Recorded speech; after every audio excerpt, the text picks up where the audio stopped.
जब राष्ट्रीय अध्यक्ष डॉक्टर मुरली मनोहर जी जोशी थे, उस समय जो उन्होंने यात्रा की थी पूरे भारत की, उस दौरान उसके कन्वीनर के रूप में मोदी जी ही दायित्व निभा रहे थे। उस समय उनसे हमारी भेंट झांसी में हुई थी और झांसी में जोशी जी के बोलने के पहले उन्होंने 1-2 मिनट 4 मिनट तक अपने भी विचार व्यक्त किए थे और मैंने देखा कि उनको विषय को प्रस्तुत करना और उनकी बोलने की शैली, ये सब बहुत ही प्रभावी थी। ऐसा मैंने अनुभव किया। तो मुझे लगा कि जो बीजेपी की लीडरशिप है उसमें कोई एक फ्यूचर है तो मोदी जी हैं। मेरे मन के अंदर उसमें भाव पैदा हुआ।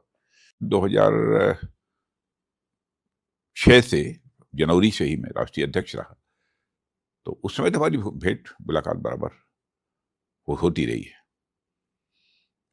और मैंने उस समय भी राष्ट्रीय कार्यकारिणी के में भी देखा कि उनके सुझाव बहुत ही उपयोगी हुआ करते थे, बहुत ही सटीक और सांगठनिक दृष्टि से भी जो कि प्रासंगिक कहे जाएं, ऐसे सुझाव उनके हुआ करते थे।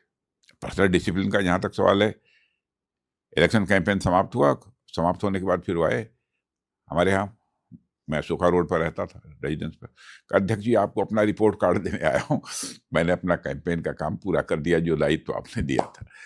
तो इस प्रकार के डिसिप्लिन वो पॉलिटिकल वर्कर थे और अपनी टीम के साथ बराबर जो है जॉली मूड में रहते हैं। कभी कोई बाहर देखे लोगों को लगता होगा कि इतना वर्कलोड है, ये है, बड़े वो तनाव में रहते होंगे, ऐसा नहीं। मोदी जी को इस रूप में मैंने नहीं देखा। एक से एक किस्से और कहानियां आज भी सुनाते हैं, बहुत ही आनंद की अनुभूति होती है उस समय संगठन के काम करने में भी। मैंने जब वो प्रधानमंत्री नहीं बने थे, जब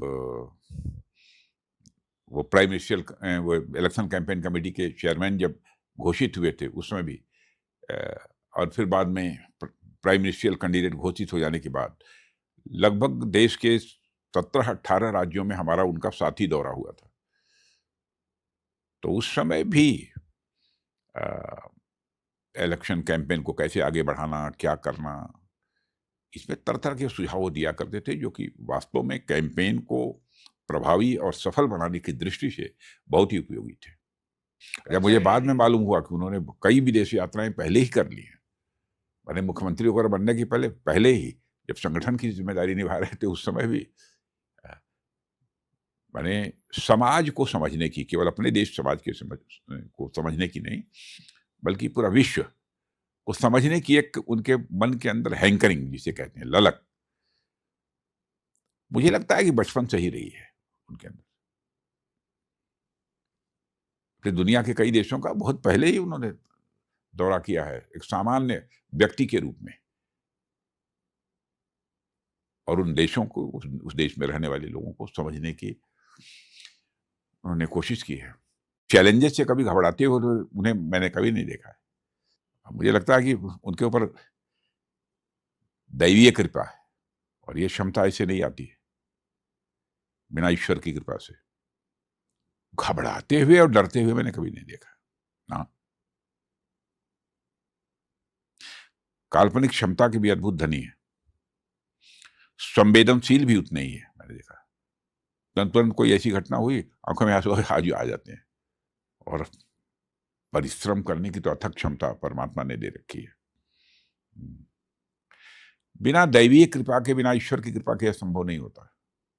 और मुझे लगता है परमात्मा ने उनको कुछ वो सोच समझ कर